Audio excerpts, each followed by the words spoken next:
Greetings and salutations, viewers. Welcome to another episode of Game Break.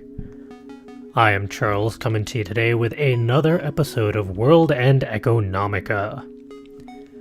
Now, last time round, we tossed our crazy idea to the girls and then went into a lengthy discussion of just what are finances and economics and stock trading, all the basics and 101 level stuff that a stock trader would need to know. As fascinating as that was, I'm hoping that this time around we move beyond that and actually start pushing forwards towards winning that contest so everyone can live happily ever after. Let's find out if that actually happens, though.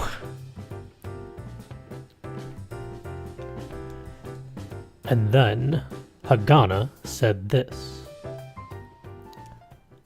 Out of 5,421. What? I had managed to rederive all the way to the 3,227th. There wasn't one I couldn't solve. It took a full 10 seconds to realize she was talking about the math theorems that she had continued to derive in her room for the longest time. Hagana spent that time with determination. Or perhaps it was a girl who had been sold to the moon. It took that much courage. Therefore, it should be solvable. Lisa had said that Hagana was a serious girl. I had thought that she was just stubborn. But when I realized that Hagana was clutching her fist fiercely beneath the table, I accepted Lisa's words. It should be solvable. Hagana repeated that and closed her eyes. I sensed strength in that pose, because I knew just how defiant Hagana was. When she opened her eyes, Hagana took a clear step forward. Teach me all the rules. Accepting those words, I answered, You got it. I had this feeling that Lisa, who had sat on the sofa after making the cocoa, was smiling as she watched us. Transition. Aw, pretty music. However, even though Hagana asked me to teach her, there were very few things that I could explain using words. It was because I was the type of trader who looked at the prices every day, read the news, and then rode on the feel of the market. If you asked why I made a trade, I had nothing to say other than I looked at how everything felt. I had thought about explaining everything about a trading system once through, but once I thought about how I'd have to explain various things, it became a huge job. Even just going through the list of typical indicators that had an effect on stocks was a huge amount of material. From interest and exchange rates, energy prices, things that affect stocks on a broad level, to gold and silver prices, to soybeans and wheat on the commodities market. Then there were the major market indices and dividend payments. By the time I explained the minutiae of different stock types and ownership ratios, I was exhausted. Once I thought about it, I realized I had pretty much explained, in one sitting, everything I had spent months researching. Hagana had an unbelievable memory, and remembered it all. What's this? That? How is that related to the thing from before? She asked as she went. And then she'd quickly absorb it all. If Lisa hadn't said to call it a day, Hagana might have squeezed information out of me all night. On that note, the next day I awoke to the sound of Hagana knocking on my door. Morning music. Teach me what comes next. Hagana spoke while holding a terminal and looking at me standing at the door. While Lisa made breakfast, I answered Hagana's unending stream of questions, occasionally getting disoriented. There were plenty of things that I only faintly remembered, or had just heard somewhere and learned briefly. Hagana seemed to believe that any new vocabulary might become a hint, so she was constantly questioning and entering things into the terminal. Deriving a proper solution required proper assumptions. Hagana's way of thinking was very mathematical. I have one last question. What?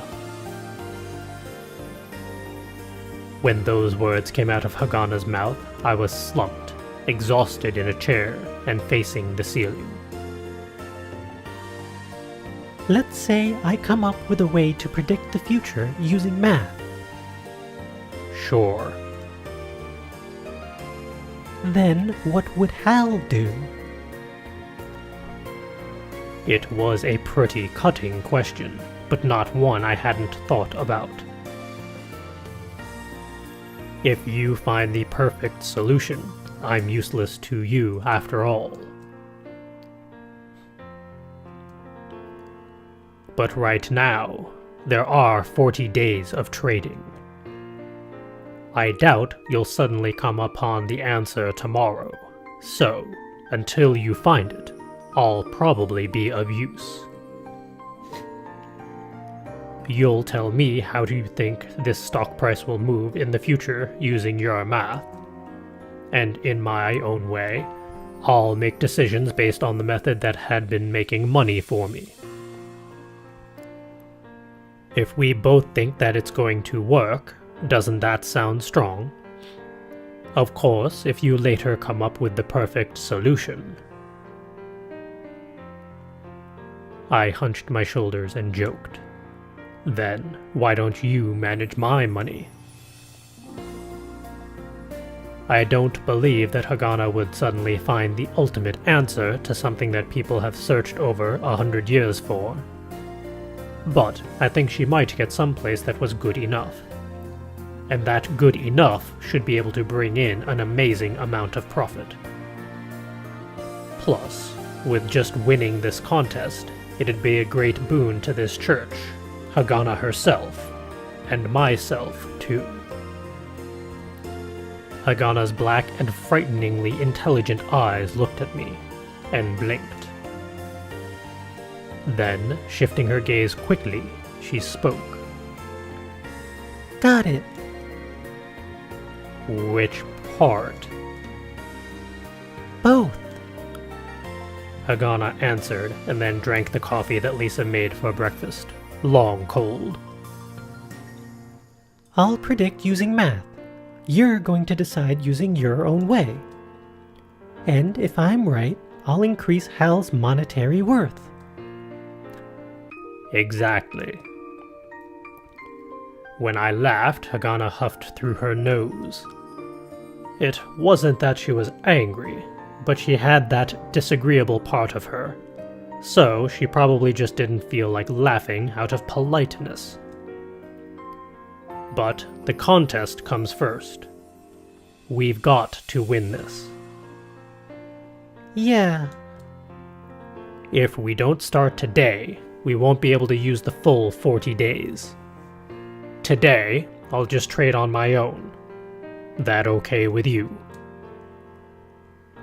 I don't mind, but... What? If I have a question, can I ask? It was a surprisingly meek way of asking. Even though she was still glaring as she always did, there was something different about it. What? When I replied with that, Hagana furrowed her brows angrily and spoke. When you're in front of the computer, you don't look like you'd listen to people talking. And I also really hate having something bother me when I'm thinking. So I'm asking if I can still ask. Are you stupid? It seemed like she was about to add the familiar words to the end of her sentence. Instead, I just smiled naturally. For Hagana to be worried about something like that, it was like a miracle. Yeah, it's probably fine. Probably? Hagana's face darkened more as she asked. I spoke in a bit of a mean tone.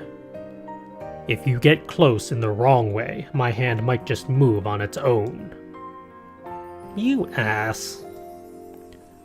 I swung my arm in the air. Hagana apparently recalled when she had accidentally hit Lisa in the face yesterday. She made a really disgusted face, but the stubbornness quickly returned. When that happens, I'll hit back. Yeah, the shin you kicked out is still swollen. Hagana winced and looked like she was about to cry for an instant. The way she would do things and then regret them later, Hagana was definitely like a kid when it came to anything but studying. So, when you're getting my attention, use something other than your feet.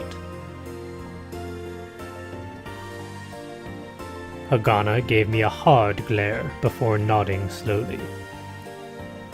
Got it. Great, and it's about time to trade. I went back to facing the screen, while Hagana sat on the other side of the table looking at me. Hey, you want to watch the trading? Hagana hesitated a bit, then nodded. Transition. When I had looked around on the net beforehand, I learned one thing. The investment contest's virtual marketplace had a number of strange stock symbols. For example, the names ranged from things you could more or less guess what they did, like farmer products or material industries, to simple symbols like A, B, and C. On the net, there were plenty of theories, from them not finishing the contest in time, to how there must be a reason things were named that way. Also, information that would be written for one stock often wasn't written for another.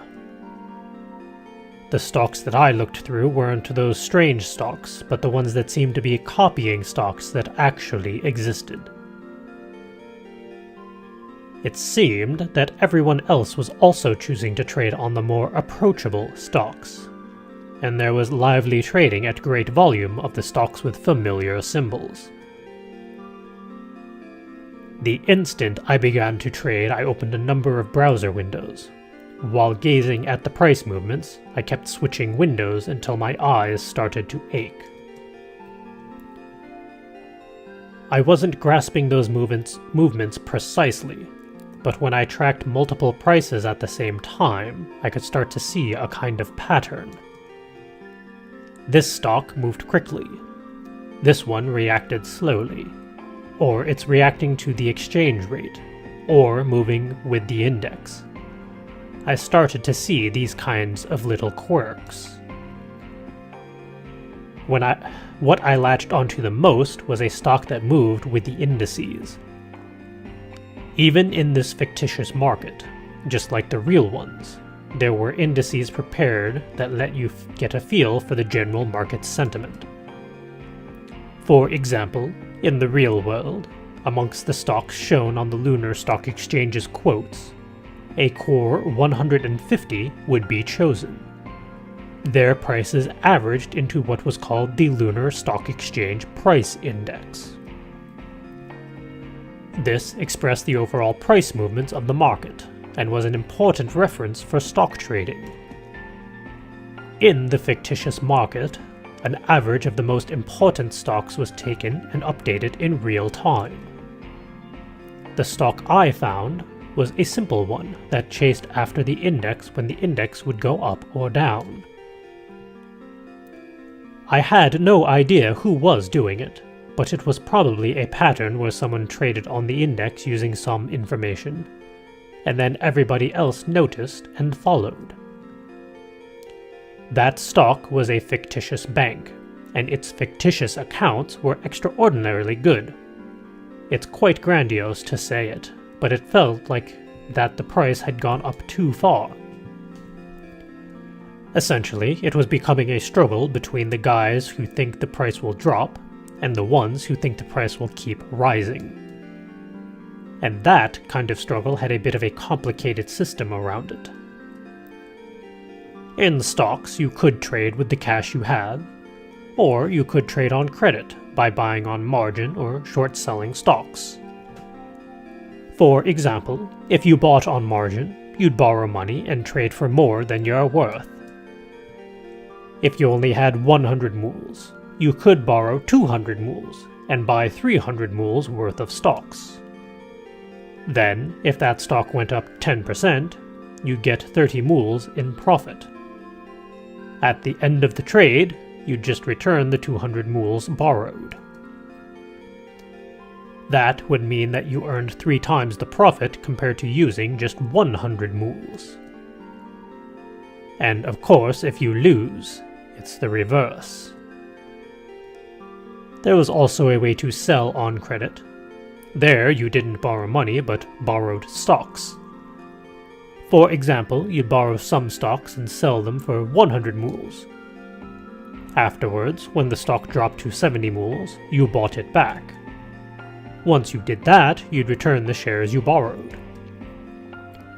In your hands fell the spread between the 100 mules you got from selling the stock, and the 70 you spent buying it back.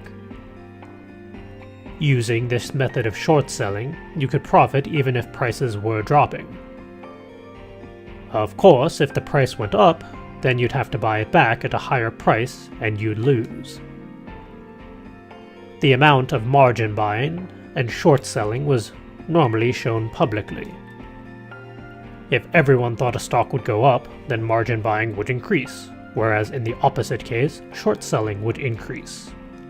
On top of that, margin buyers would eventually need to sell, and short sellers would eventually need to buy. Plus, in life, borrowing came with interest. Money or stocks, it didn't matter. Thanks to that, if a stock that had been sold short a ton had a steady price for a long time, then the people being burned by interest would have to buy shares back in the near future. And there'd be a chance the stock would go up soon. That was how you think about things. Yeah, there really is a strategy to all this. It really is fascinating. There's just very intricate patterns that you have to be aware of and follow continuously.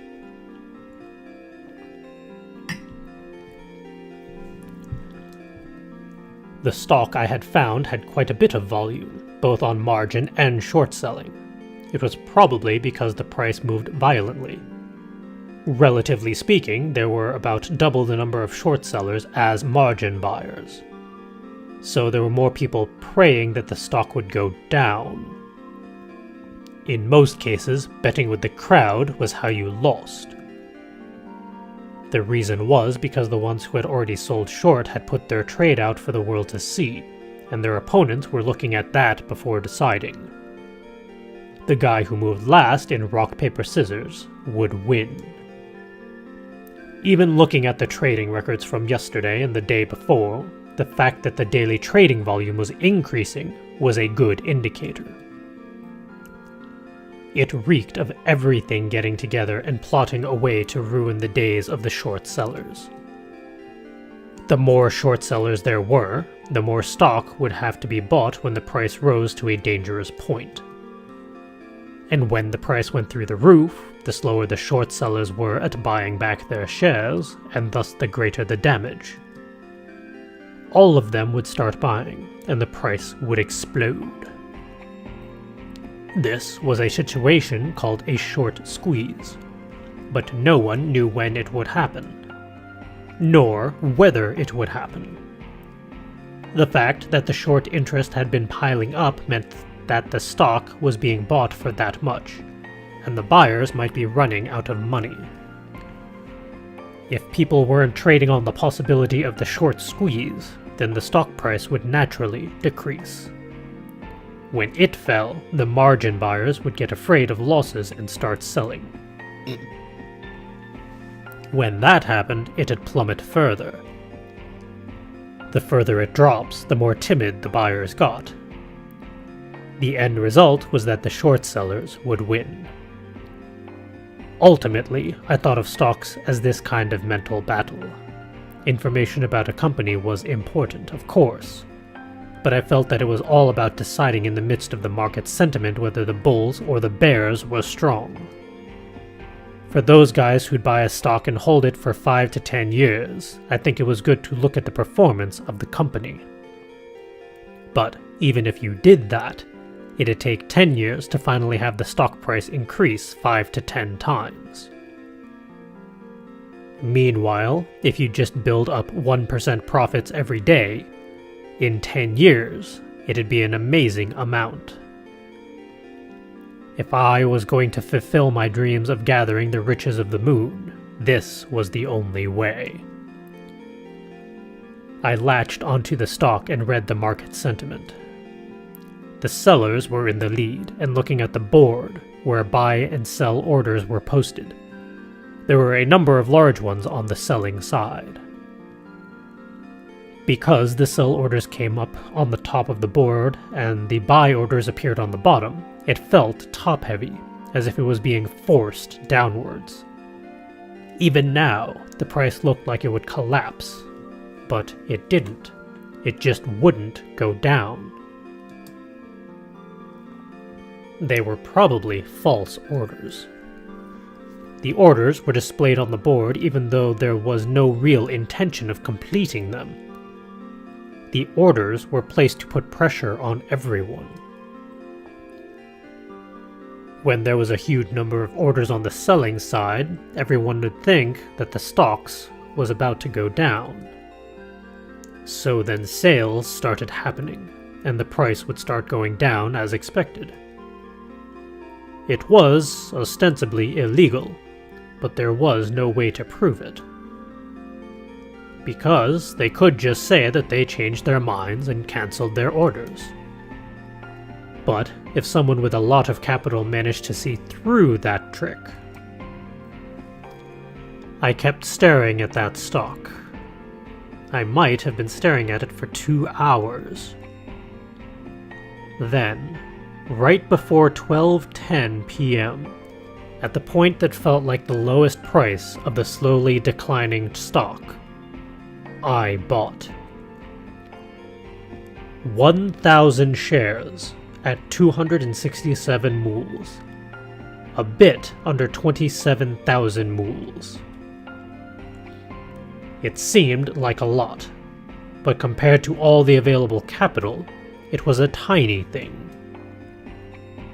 It wasn't so much aimed at making money, but more like buying just to check. A while later, the morning trading ended. However, I didn't take a break. I had to check on the movements of the other stocks that I had earmarked. Holding the mouse, I opened another window. It was then that my eyesight suddenly shook, and my body felt caught in an earthquake. Are you getting shaked? Or are you getting smacked upside the head? What is Hagana doing to get your attention finally? What? Apparently, someone was shaking me by the shoulders. Are you doing that on purpose? Next to me, Hagana had on an extremely suspicious look. You could almost say that she looked worried. I looked at Hagana for a while, then shook my head to the side. Nah, did you call for me a few times? I did. You weren't even blinking. I thought you had passed out. Oh, that explains why my eyes are dry. I closed my eyes and gave a big stretch. Popping sounds came from my neck and back. Hey, I can do that. I do that regularly. So? Huh? So, what was happening? Why were you staring at the same screen? We were both peering at the laptop screen together, and Hagana was very close. Moreover, Hagana apparently had a habit of putting her face close when she was being serious.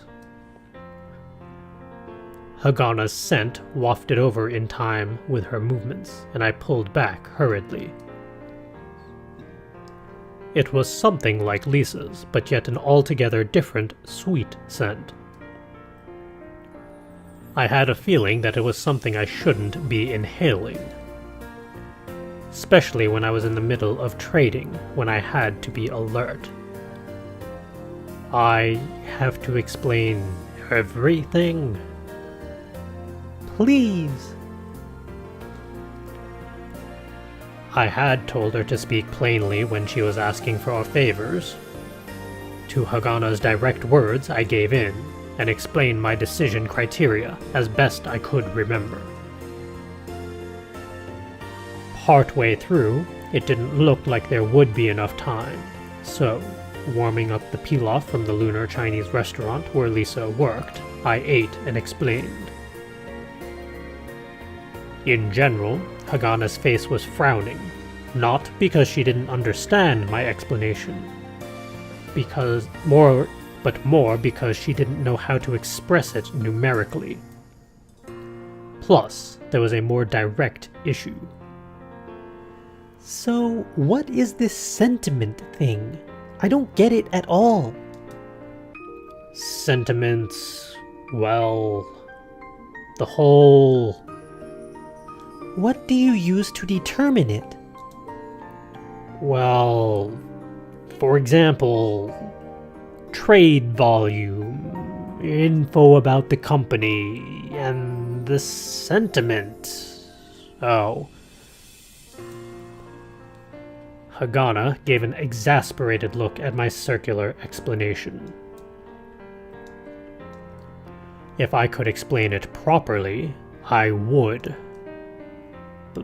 But if I manage to explain it, and you finish your theorem, then you won't need me, right?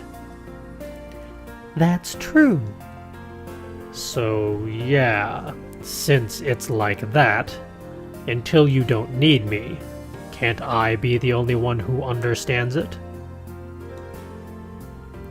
It was a pretty cheap reason, and Hagana's face made it obvious that she thought so too.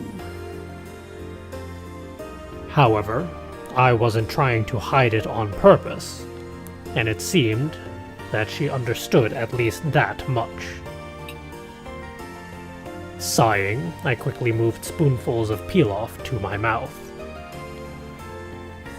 If you lost in that trade just now, that would mean your thinking was wrong.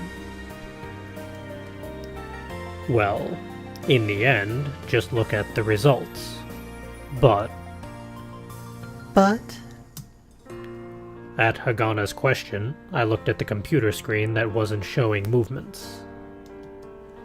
I'll probably win. Why?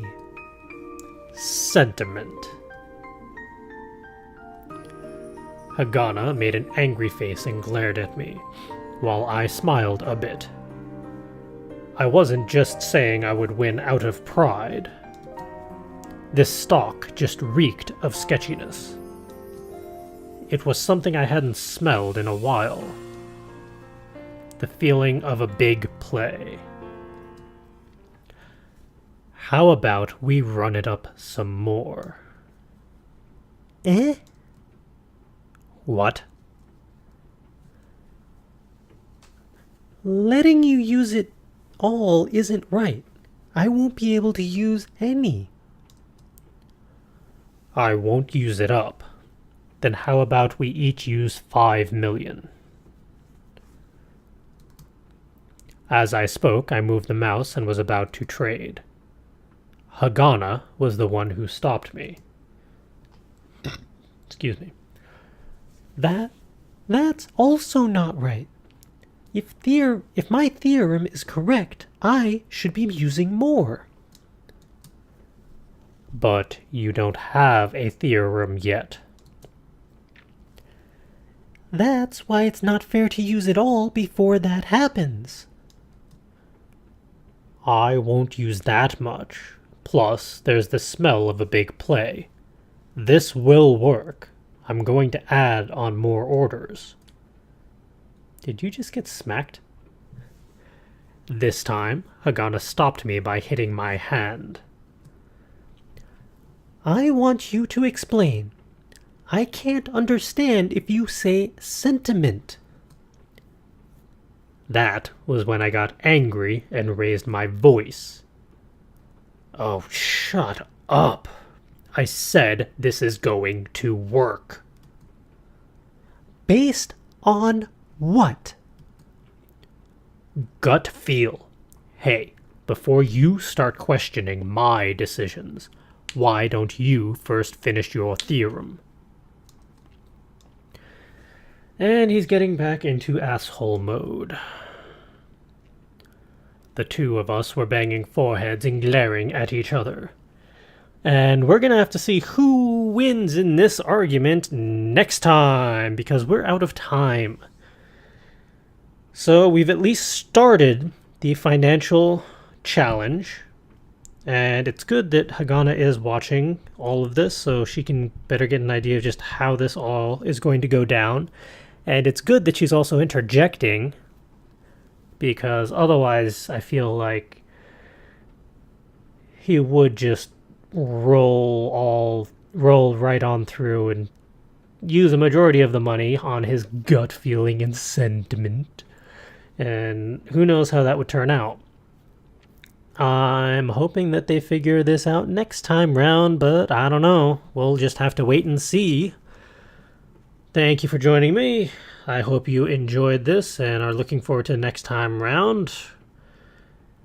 Go hit that subscribe button so you get notifications when the new episode is up, or post in the comments what you think of this story so far. Where do you think it's gonna go? And I don't know, check out some of the other games that we're playing at the moment. We got BioShock 2 rolling, we got a few one-offs in the works and being tossed into the queue, and all sorts of other stuff. So go check it out.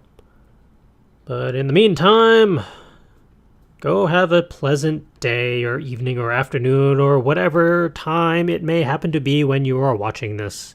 And I will see you next time. Ta-ta.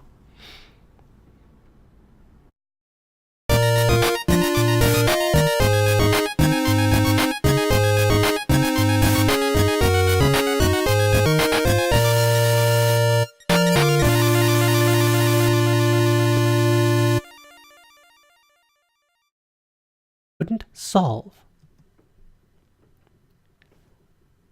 It took a full 10 seconds to realize she was talking about the math theorems that she had continued to derive in her room for the longest time.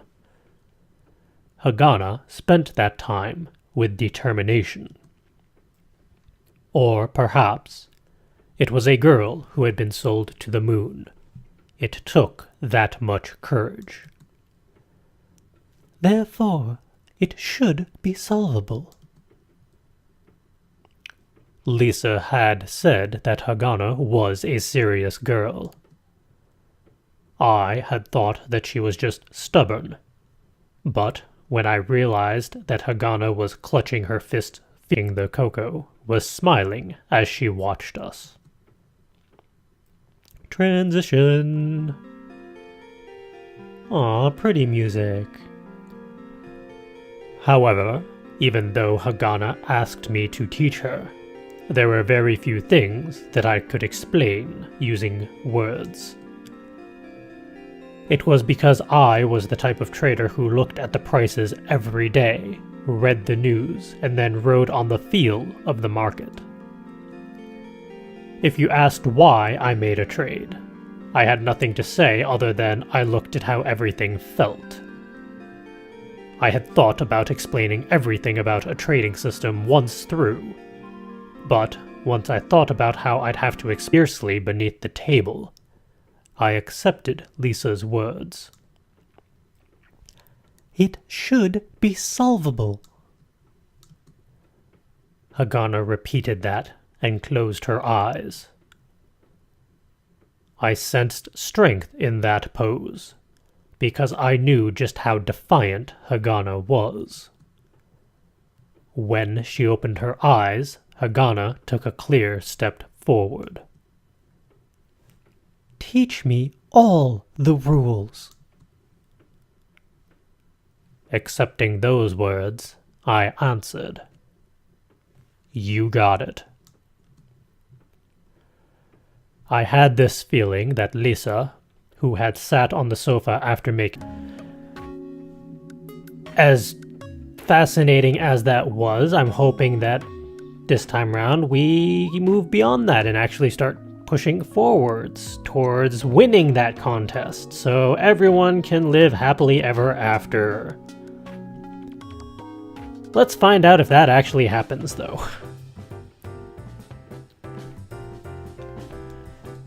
And then Hagana said this. Out of 5,421... What? I had managed to rederive all the way to the 3,227th.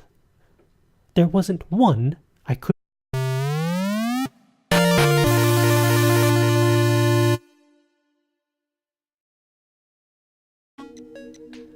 Greetings and salutations, viewers. Welcome to another episode of Game Break. I am Charles, coming to you today with another episode of World and Economica. Now, last time round, we tossed our crazy idea to the girls and then went into a lengthy discussion of just what are finances and economics and stock trading, all the basics and 101 level stuff that a stock trader would need to know.